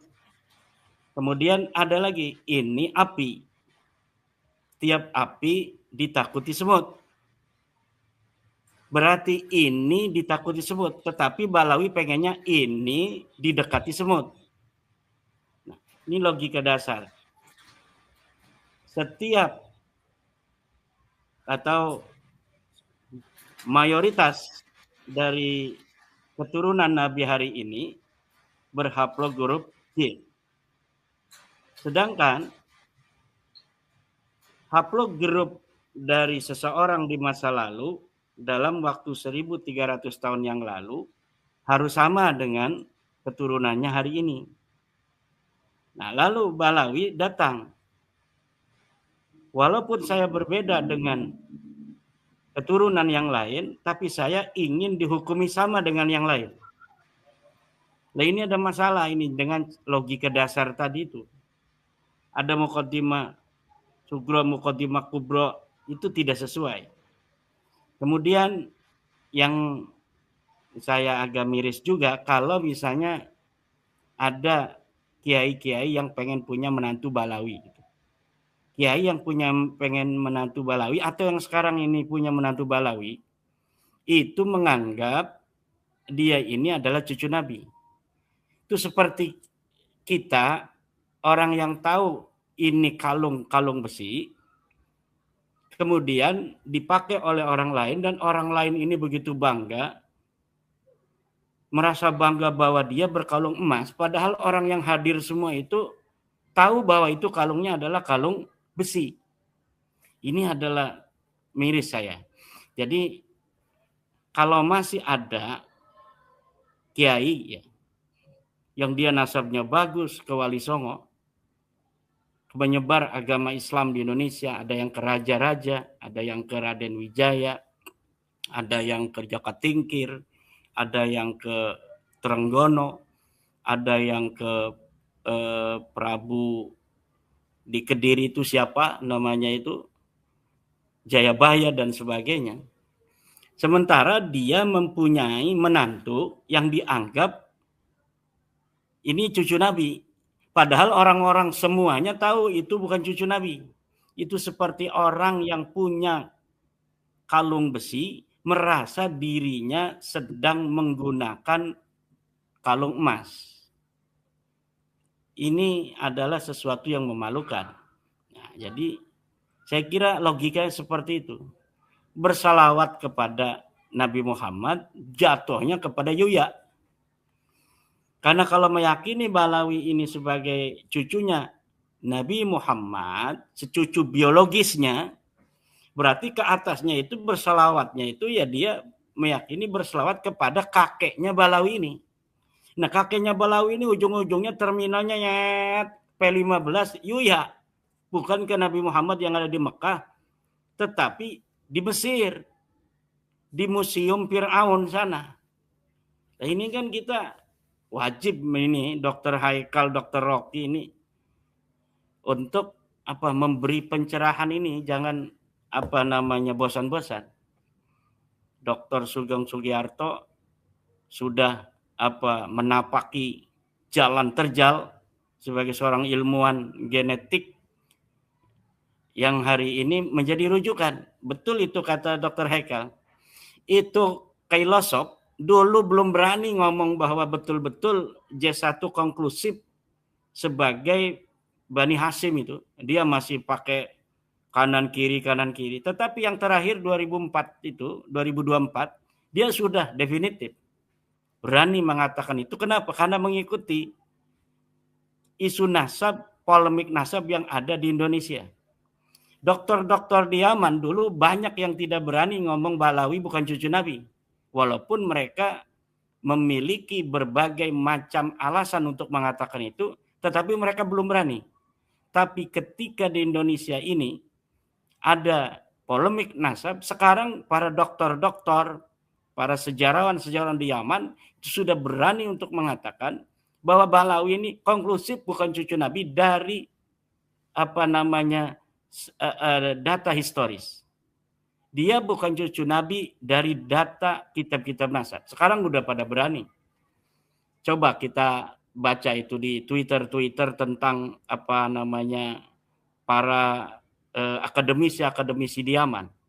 Itu mereka sudah berani untuk mengatakan mustahil Balawi ini cucu Nabi. Contohnya Dr. Nadine Al-Mahrawi. Itu sangat terkenal di sana Dr. Nadine itu. Nah, sekarang di Twitternya, bukan Twitter, X, dia sudah mengatakan bahwa sangat tidak konklusif kalau kita mengatakan Balawi ini cucu Nabi. Ada masalah di sana. Dan konklusif bahwa Balawi ini bukan cucu Nabi. Nah, tetapi lucunya di Indonesia masih ada orang-orang sekelas kalau ini betul doktor seperti Gus Fahrur misalnya, yang cara berpikir logika dasar ini nggak masuk. Udah saya tantang itu sampai sekarang belum ada list-listnya itu. Saya minta coba kalau betul di PBNU itu ada yang masih kibin, saya tahunya cuma dia itu kibin itu dengan Pak Faiz yang anaknya Kiai Sukron Makmun. Itu kibin setengah kibin. Dia kalau suruh jejer tuh sama Gus Fahrur untuk membela nasab Balawi nggak bakal mau tuh Gus Faiz. Kalau dia mau silakan duduk bersama Gus Fahrur, Gus Faiz untuk saya tanya 2 pertanyaan atau 3 pertanyaan saja. Kalau dia bisa jawab tentang nasab Balawi ini, maka sahih. Nggak bakal bisa jawab. Maka saya bukan mengatakan, ketika saya mengatakan saya sendirian, itu bukan saya menganggap yang lain tidak bisa jawab. Tetapi kalau banyak orang, kita lagi serius di satu arah. Tiba-tiba karena ada teman kita satu tim, dia alihkan ke yang lain. Karena dia tidak ingin kekurangan data dan lain sebagainya itu bisa dibaca oleh publik gitu. Makanya saya ingin sendiri berapa itu orang-orang yang kibin. Saya tahunya kibin itu cuma Gus Fahrur, Gus Faiz setengah-setengah itu, dengan Kiai Sadid itu yang ada di Jember. Kalau mau silakan siapa yang ada di PBNU yang kibin-kibin untuk berjejer menjawab pertanyaan saya. Nggak usah dia yang ngomong, saya tinggal bertanya aja. Apa alasan Anda untuk mempercayai Balawi sebagai cucu Nabi? Oh, dia nanti mengatakan dalil-dalilnya. Saya tinggal patah-patahkan dalilnya aja. Nggak bakal capek untuk mematahkan dalil para pembela Nasabalawi yang batilnya itu bukan batil lagi. Abtalul abatil. Ini Nasabalawi ini bukan batilun lagi. Abtalul abatil fihi akadzib. Dan saya dapat buktikan akadzibnya itu dalam kitab-kitab mereka yang dikarang oleh katanya seorang wali. Padahal di dalamnya hanya akadzibu qat', hanya kedustaan-kedustaan historis saja. Nah, apalagi dengan adanya bukti genetik ini yang sekarang sudah konklusif. Itu dokter-dokter di Saudi sekarang udah berani gara-gara dokter Sugeng di Indonesia ini. Konklusif. Cara menjabarkan itu sudah tidak lagi milih ini J1, R1 atau yang lainnya. Tetapi sekarang sudah semuanya konklusif, semuanya mengatakan J1 adalah terkunci seluruh keturunan Nabi Muhammad, keturunan Nabi Ismail, Nabi Ibrahim terkunci di haplogrup J1 dengan subcat tertentu di bawahnya. Kalau dulu 2017 saya baca Dr. Adil Hasan Al-Husain. Itu masih 50-50 dia. Mempersilahkan kepada pembaca untuk menilai sendiri. Karena mungkin masih sungkan. Tapi setelah 2022 di Indonesia ada polemik nasab, Dr. Sugeng Sugiarto ini keluar. Mungkin aja Dr. Sugeng dulunya bacanya juga dari baca beliau-beliau ini. Tapi yang berani untuk menyatakan kepastian itu Dr. Sugeng Sugiarto. Jadi Dr. Sugeng yang dulu baca, sekarang mereka baca Dr. Sugeng. Mungkin setiap malam mereka nunggu YouTube-nya Dr. Sugeng menyala. Kemudian untuk dijadikan referensi oleh filosof, oleh Dr. Adil Hasan Al-Husain, oleh siapa lagi itu yang terakhir Al-Mur'ib, Dr. Al-Mur'ib, dan lain sebagainya. Itu Dr. Sugeng Sugiarto itu layak dijadikan bapak DNA Bani Hasyim dunia. Terima kasih. Baik, kita ke Gus Loki untuk menanggapi karena ini diskusi terakhir. Silakan, monggo Gus Loki. Ya, tentu saja pelajaran utamanya adalah umat Islam jangan jauh-jauh dari ilmu, jangan mengingkari ilmu, apalagi para pemimpinnya yang dikatakan ulama. Wabil khusus yang ada di PBNU, jangan sampai mengingkari ilmu dan mengesankan diri seolah-olah ignorance, ya, dalam arti tidak mau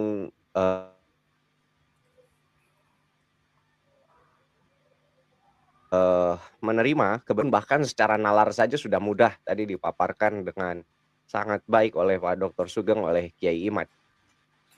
Itu kuncinya. Karena kalau kita sampai meninggalkan ilmu, akan bagaimana nasib peradaban umat Islam ke depan. Kemudian sedikit yang ingin saya sampaikan juga, diskursus Ba'alawi ini sudah mengglobal.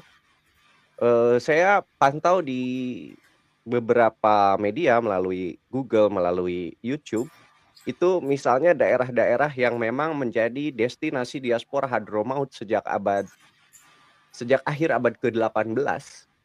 Misalnya semua daerah di Semenanjung atau daerah-daerah yang nempel dengan Samudra Hindia, dari mulai Zanzibar di Afrika sampai Asia Tenggara, daerah itu para muslimnya hari ini mendiskusikan, mempertanyakan ulang kembali keabsahan nasabnya Ba'alawi yang diklaim nyambung ke Rasulullah SAW. Sekali lagi ini fenomena sudah mengglobal, hanya mungkin sambil kita ngikuti apa yang terjadi di level global, kita juga patut terus memfollow up dinamika ini yang terjadi di Indonesia secara sosiologi agama, secara politik juga itu harus dipantau. Saya membayangkan para kelompok Ba'alawi ini yang dibawa kesejarahannya oleh kolonialisme, mereka meninggalkan satu noda hitam atas Islam karena dipersepsikan sejak itu bahwa Islam semacam punya kerjasama dengan kolonialisme saat itu dengan membawa Utsman bin Yahya. Dan di dalam semangat itulah sebetulnya kita umat Islam Indonesia itu harus melek sejarah, kemudian melalui sains, melalui ilmu pengetahuan itu ya move on, bangkit bahwa enggak. Islam yang sebenarnya dari praktek di Indonesia ini justru adalah kontra kolonialisme. Itu yang harus terus dinarasikan, dan tidak hanya dinarasikan, dijadikan satu gerakan, ya. Dan inilah cita-cita pendiri bangsa ini, yaitu Bung Karno. Satu proyek yang memang belum selesai. Di podcast yang lain sebelumnya bersama Kiai Imad juga saya memaparkan ini. Poin penting inilah anak bangsa, bahkan tidak cuma umat Islam. Hanya kebetulan memang ini menyentuh jantung sosiologi agamanya umat Islam. Tetapi kalau berbicara bangsa Indonesia, dua elemen terbesarnya adalah kelompok kebangsaan dan kelompok Islam. Inilah yang memerdekakan bangsa ini, menyusun berdirinya bangsa ini. Jangan sampai kecolongan lagi, anasir-anasir dari kolonialisme itu masih tersisa. Maksudnya apa? Ini proyek post-kolonialisme yang sempat terhenti karena Bung Karno dikudeta dan seterusnya. Ayo lanjutkan lagi.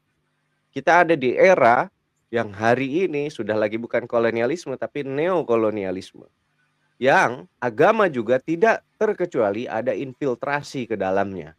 Nah, bisa jadi bentuk-bentuk kolonialisme, neokolonialisme ini paling sublim diantaranya dengan klaim cucu Nabi, kemudian mengeksploitasi jamaah, mengeksploitasi para pengikut agama Islam dalam hal ini. Yang padahal sekali lagi spirit Islam adalah egalitarianisme.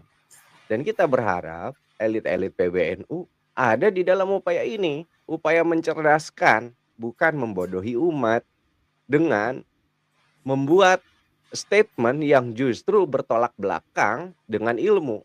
Alih-alih terbuka, open-minded, malah jumud, malah menutup diskursus. Dan bahkan statementnya Gus Yahya itu seolah-olah mengingkari apa yang sudah dihasilkan dari Basul Masail Donohudan tadi disampaikan oleh Dr. Sugeng. Padahal kalau memang istilahnya merepresentasikan sebagai ketua PBNU yang membawa epistemologinya Nahdlatul Ulama, sampaikan aja. Udahlah, masalah nasabah alawi itu ya kita pakai aja itu hasil Basul Masail Donohudan misalnya.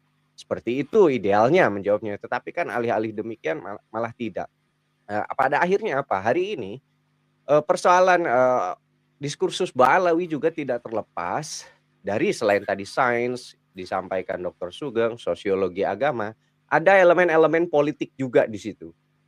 Yang tentu saja kita juga mesti melek masalah ini karena ada perbedaan yang paling mendasar politik dulu zaman Soekarno dengan hari ini. Di zaman Soekarno dulu itu sepanjang yang saya baca ya, tidak ada satu buku sejarah tentang penyusunan Republik ini, khususnya konstitusi misalnya, ya, yang menjelaskan mengenai peran-peran kaum Ba'alawi di dalam perpolitikan di Indonesia.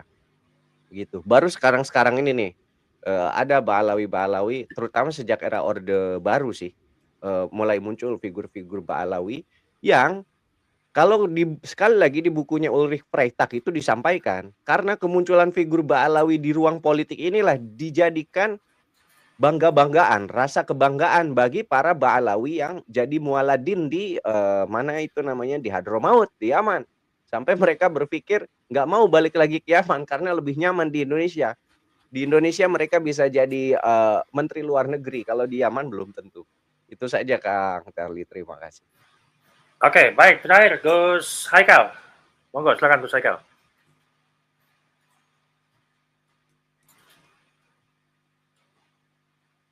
Mic, suara mic. Terima kasih Mas Herli untuk waktunya. Jadi yang memprihatinkan, kita semua sudah tahu bahwa kita patut untuk misalnya kasus-kasus yang mengenai Rizik Syihab, mengenai Bahar Smith gitu, untuk diproses seadil-adilnya gitu. Untuk Rizik Syihab misalnya mesumnya dengan Firza, kemudian juga dengan tanah yang di markas besarnya itu, markas yang di Tambulan itu juga bermasalah dengan PTPN dengan perkebunan ya, dengan publik, artinya tanah ilegal juga segera diproses.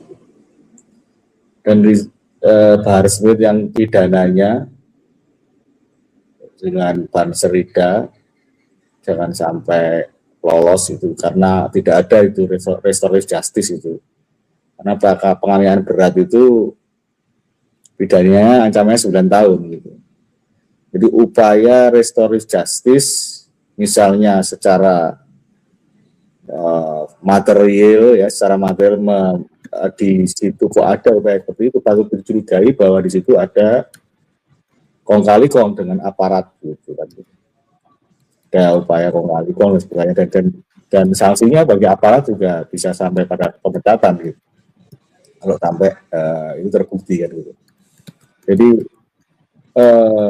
misalnya kok kemudian pihaknya Rida itu menghentikan, itu juga tidak bisa, karena ini bukan delik aduan, delik biasa. Artinya perkara harus terus lanjut sampai P21 sampai kejaksaan.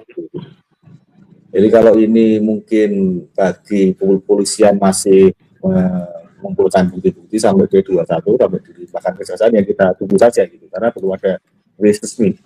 Kecuali kalau tahu-tahu ada SP3, tahu-tahu kalau ada proses-proses ke arah penghentian, nah itu nanti bisa diperadilankan lah kalau itu nanti terjadi gitu, karena ya harus jalan gitu, dan harusnya masuk gitu masa itu di Bahar Smith itu.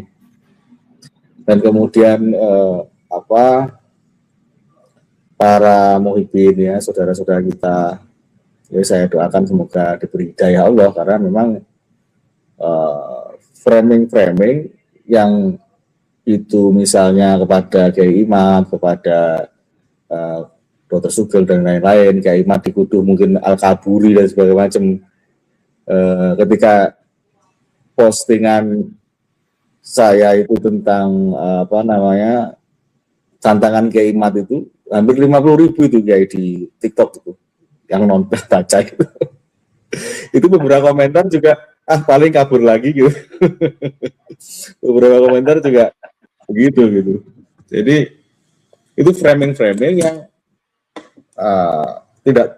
mereka tidak mengikuti gitu. Karena salah satu ciri orang yang terdoktrin itu hanya baca dari satu sumber gitu.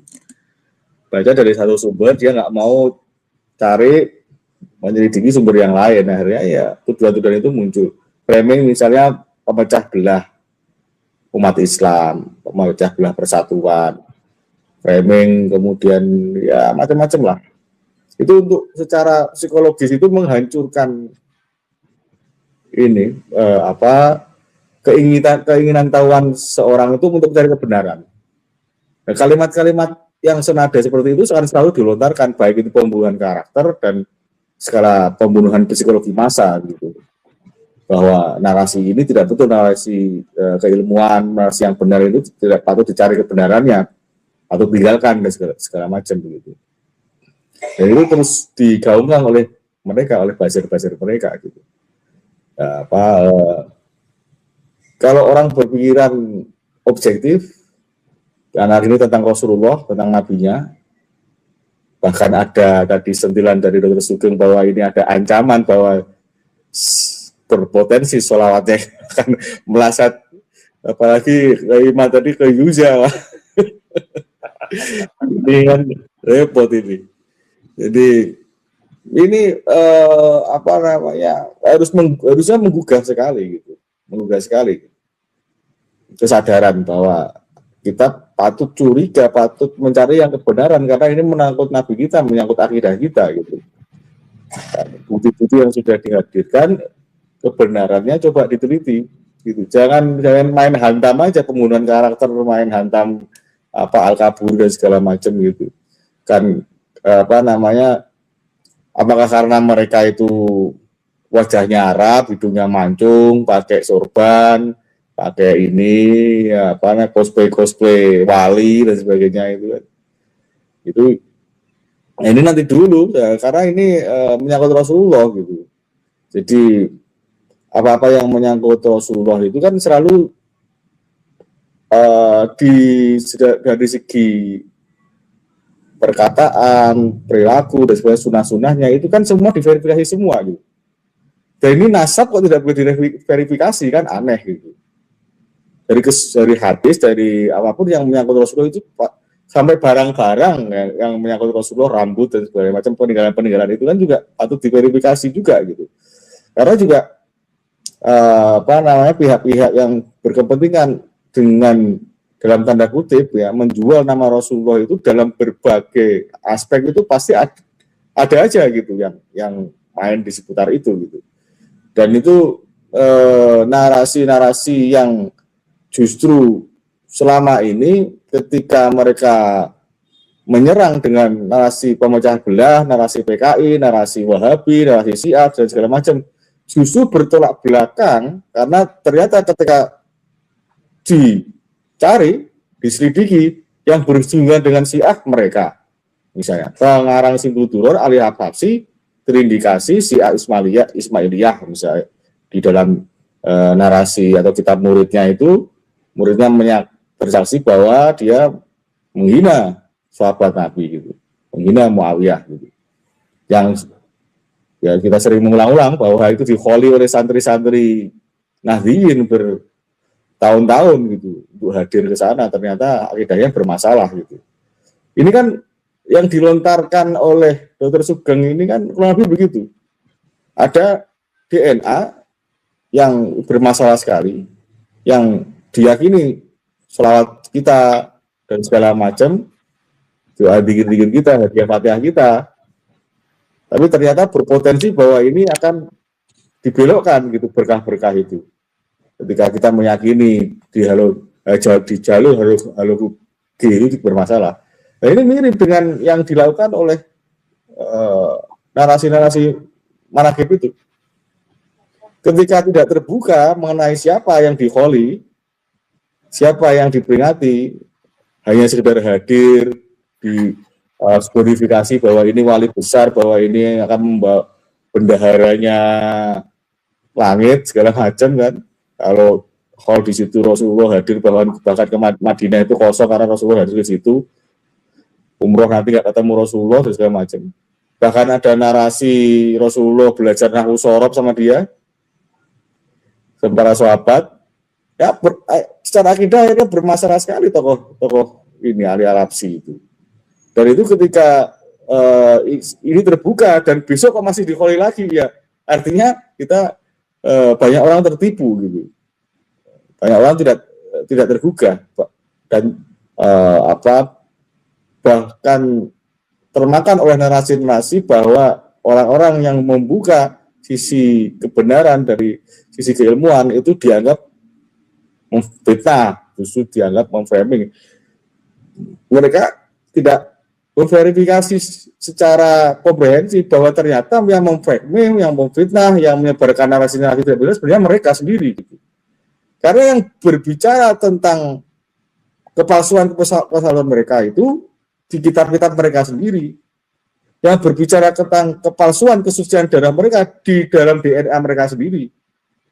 Artinya palsu-palsu itu dari mereka sendiri. Sebenarnya ketika Kiai Imad, Kiai Dr. Sugeng dan yang lain itu berbicara kebenaran, itu mengingatkan bahwa ada yang masalah dengan Pak Alawi ini. Dan patut-patutnya kaum Pak Alawi itu berterima kasih.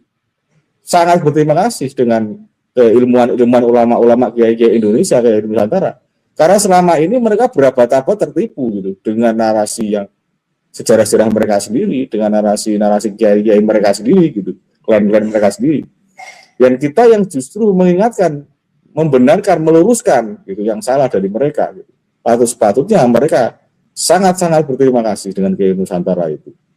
Justru tidak perlakuan-perlakuan yang tidak baik, yang tidak ini etis ya selalu sampai sekarang ya selalu dilakukan oleh mereka gitu dengan cacian-cacian dan sebagainya. Jadi semoga sadar dan berterima kasih, dan seperti yang sering disampaikan oleh Kiai Imad, mau untuk sowan para kiai-kiai untuk meminta maaf gitu, mencium tangan kiai gitu. Tidak hanya ada apa si Hanif itu keliling-keliling untuk cari pendukung aja biar aman itu dudukan-dudukan mereka gitu kan. Ya mengakui bahwa selama ini mereka tertipu dan selama ini apa namanya narasi itu salah itu kan gentleman gitu, gentleman daripada terus menanggung malu sampai sedetik ini gitu. Kalau begitu Mas Ari. Oke, baik. Ada tambahan ke Imat atau Tersugang? Tambahan sedikit. Ya. Ini perlu itu tadi yang disampaikan oleh Gus Hasanain Haikal tentang makam-makam ya yang sekarang masih dikholi itu seperti Dr. Rocky misalnya, Dr. Hasan itu nulis tentang sejarah-sejarah orang-orang yang di hol-hol itu, yang makamnya banyak dijarah itu, dicari sumber primernya, sebenarnya siapa itu mereka, kemudian disampaikan kepada masyarakat agar kita tidak membeli kucing dalam karung. Masyarakat kita berziarah ternyata dia bukan siapa-siapa, atau apalagi kalau sampai tidak ada orangnya. Nah, ini saya sangat terima kasih, semakin hari semakin banyak intelektual muda yang artikulasinya bagus, cara bicaranya terarah, sistematis, karena memang setiap hari di kancah akademis. Kalau saya ini kan setiap harinya itu ngajar elementary, santri-santri yang baru itu saya ajarin dengan gaya bahasa mereka sendiri gitu. Kemudian menulis saya lebih enak menulis daripada bicara. Nah, maka yang artikulasinya bagus seperti Dr. Rocky, Dr. Hasanain, Dr. Sugeng, Dr. Ubed dan sebagainya ini yang harus banyak memberikan pencerahan gitu. Biar mungkin saya nanti basisnya tinggal basis tulisan aja. Karena kalau tulisan tidak memerlukan banyak artikulasi, tetapi hanya pikiran saja. Kalau ngomong itu kadang saya sudah agak ribet untuk menggunakan bahasa-bahasa yang ingin saya sampaikan karena setiap harinya saya tidak pakai gitu. Kayak saya ngajar anak-anak masih sanawiyah kan, itu jadi tidak digunakan setiap waktu gitu bahasa-bahasa yang enak didengar secara akademis gitu. Tapi kalau untuk menulis masih bisa. Dan oleh karena itu kepada semua para intelektual, para santri-santri yang memiliki kesadaran, ini saya kira sudah waktunya kita para santri menunjukkan jati diri kita sebagai santri, sebagai intelektual, sebagai bangsa Indonesia yang harus menjadi tuan di negeri kita sendiri, yang harus menjadi raja di negeri kita sendiri yang diwarisi dari kakek-kakek kita. Mungkin demikian, Kang Mas Charlie. Ya, baik Pak Dr. Ada tambah Pak Dr? Ini tadi kan nyinggung tentang Hanif ya. Hanif tuh sowan ke kiai-kiai entah apa gitu. Saran saya untuk efektifnya, kalau masih ingin diakui sebagai keturunan Nabi, ya datangi seperti Fakultas MIPA UI, Fakultas MIPA UGM, atau Pusat Riset Aikman BIN. Itu bahkan jasanya bisa dibayar kan untuk pembuktian nasab mereka. Kan Al-Baqarah itu meminta pembuktian. Kalau kamu orang yang benar, berikan bukti yang benar kan gitu intinya di Al-Baqarah 111 itu. Ya itu lebih efektif. Burhanakum in kuntum shadiqin, itu ayatnya. Ya, itu tadi Kiai Ahmad bilang. Jadi itu lebih efektif ke Fakultas MIPA UGM, MIPA UI, MIPA ITB, atau ke BRIN. Bayar berapa tolong buktikan nasab kami benar gitu. Tapi apapun hasilnya tetap bayar itu. Mau batal atau benar hasilnya tetap bayar. Karena jasa itu. Itu saran saya. Kan mereka nggak melakukan kewajiban pembuktian. Itu sih. Itu aja. Baik teman-teman ya. Kalau kita lihat yang mendasar ini kan terkait tentang tema kita malam hari ini yang memang belum dijawab oleh Pak Alawi sampai hari ini. Kalau Pak Alawi berada di GY32112, sementara mayoritas klaim garis Ahlul Bait dunia berada di rumpun C kebanyakan ya. Lalu sebenarnya garis fraternal biologis Ba'alawi ini berasal dari siapa dan kenapa kok tidak sama? Kalau memang cucu Nabi, ya kenapa nggak sama dengan mayoritas yang rumpunnya C atau minimal sama dengan haplogrup-nya Raja Jordan. Ini yang belum bisa dijawab, dan mungkin kalau dari pakar DNA-nya Ba'alawi bisa menjawab ya silakan disampaikan, tapi harus dari kerangka berpikir kepalanya sendiri, jangan pakai pinjam punya AI gitu ya, supaya natural dari kita semuanya.